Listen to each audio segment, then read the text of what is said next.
जय श्री राधे कृष्ण। आप सभी का हमारे YouTube चैनल पे बहुत बहुत स्वागत है। आइए आज सुनते हैं उत्पन्ना एकादशी द्वादशी पारण के दिन तुलसी माता की कथा। भगवान विष्णु के पूजन में तुलसी दल का अति विशेष महत्व माना गया है। बिना तुलसी दल के भगवान विष्णु को भोग भी नहीं लगाया जाता है और भगवान विष्णु पे तुलसी दल चढ़ाया जाता है, जिससे कि भगवान अति प्रसन्न होते हैं। जो भी भक्त सच्ची श्रद्धा के साथ तुलसी माता का पूजन करते हैं या भगवान विष्णु को तुलसी दल चढ़ाते हैं या तुलसी माता का कथा श्रवण करते हैं, इससे भगवान विष्णु अति प्रसन्न होते हैं। तो आइए सुनते हैं द्वादशी पारण के दिन तुलसी माता की कथा। तो बोलिए प्रेम से श्री हरि भगवान विष्णु की जय, माता लक्ष्मी की जय, शालिग्राम भगवान की जय, तुलसी माता की जय। तुलसी के वृक्ष को अति ही पूजनीय माना गया है। तुलसी का वृक्ष अगर आंगन में हो, घर में हो, तो वहाँ नकारात्मक ऊर्जा का प्रवेश नहीं हो पाता। तुलसी माता अपने प्रभाव से सभी को स्वस्थ रखने वाली हैं और तुलसी माता आरोग्य को प्रदान करने वाली। श्रीमद् देवी भागवत पुराण में इसके अवतरण की दिव्य लीला कथा बताई गई। एक बार भगवान शिव ने अपने तेज को समुद्र में फेंक दिया। उससे एक महातेजस्वी बालक का जन्म हुआ। वह बालक आगे चलकर जालंधर के नाम से विख्यात हुआ। वह बड़ा ही पराक्रमी दैत्य राजा बना। उसकी राजधानी का नाम जालंधर नगरी पड़ा। दैत्यराज कालनेमी की कन्या वृंदा का विवाह जालंधर से हुआ। जालंधर महाराक्षस था।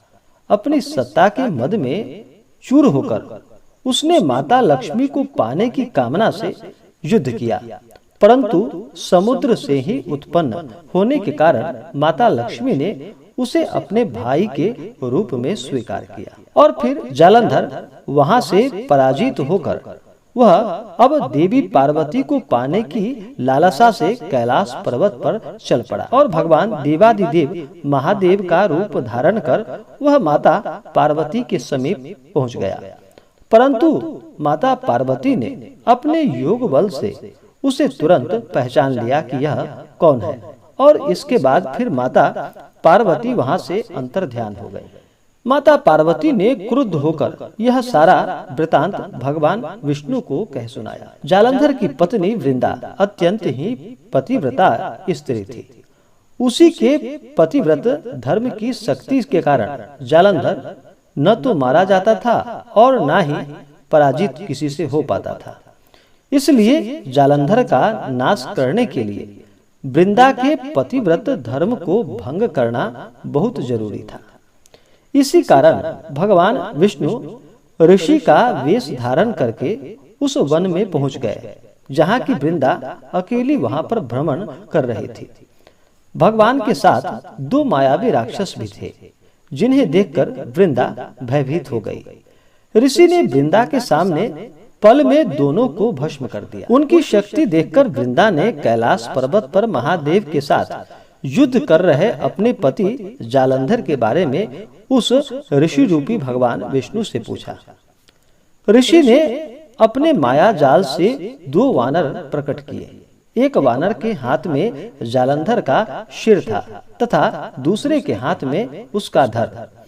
अपने पति की यह दशा देखकर वृंदा वहीं पर मूर्छित होकर गिर पड़ी और फिर बाद में जब होश आया तो उन्होंने ऋषि रूपी भगवान से विनती की कि वह उसके पति को जीवित कर दे। भगवान ने अपनी योग माया से पुनः जालंधर का सिर धड़ से जोड़ दिया, परंतु स्वयं भी वह उसी शरीर में प्रवेश कर गए। वृंदा को इस छल का जरा भी पता नहीं चल पाया और जालंधर बने भगवान के साथ वृंदा पतिव्रता का व्यवहार करने लगी, जिससे कि उसका सतीत्व भंग हो गया। ऐसा होते ही वृंदा का पति जालंधर युद्ध में हार गया। जब इस सारी लीला का वृंदा को पता चला तो उसने क्रुद्ध होकर भगवान विष्णु को शिला होने का श्राप दे दिया तथा स्वयं वहीं पर सती हो गई। जहाँ वृंदा भस्म हुई थी वहाँ तुलसी का पौधा उगा। भगवान विष्णु ने वृंदा से कहा कि हे वृंदा, हे देवी, तुम अपने सतीत्व के कारण मुझे लक्ष्मी से भी अधिक प्रिय हो गई हो। अब तुम तुलसी के रूप में सदा मेरे साथ ही रहोगी। जो मनुष्य भी मेरी शालिग्राम रूप के साथ तुलसी का विवाह करेगा, वह इस लोक और परलोक में विपुल यश को प्राप्त कर पाएगा। जिस घर में भी तुलसी होती है, वहाँ यम के दूत भी असमय नहीं आ जा सकते। गंगा व नर्मदा के जल में स्नान तथा तुलसी का पूजन बराबर माना जाता है, चाहे मनुष्य कितना भी पापी क्यों न हो।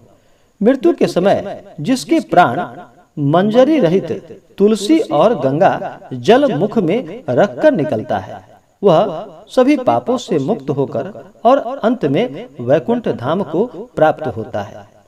और जो मनुष्य तुलसी व आमलों की छाया में अपने पितरों का श्राद्ध कर्म करता है, उसके पितर को भी मोक्ष की प्राप्ति होती है। और तुलसी की कथा सुनने से या तुलसी का पूजन करने से अनंत गुना पुण्य फलों की प्राप्ति होती है। इससे भगवान विष्णु का भी कृपा प्राप्त होता है। तो बोलिए प्रेम से भगवान विष्णु की जय, तुलसी माता की जय। तो आशा करता हूँ कि यह जानकारी आपको अच्छा लगा हो। ऐसे ही ज्ञानवर्धक जानकारियाँ प्राप्त करने के लिए हमारे इस चैनल को लाल बटन दबा करके सब्सक्राइब करें, साथ में बेल आइकन घंटी दबाएं ताकि मेरे वीडियो का नोटिफिकेशन आपके पास सबसे पहले पहुंचे। वीडियो को लाइक और अपने मित्रों तथा दोस्तों के साथ शेयर करें। सुखी रहें और स्वस्थ रहें। जय श्री राधे कृष्ण। धन्यवाद।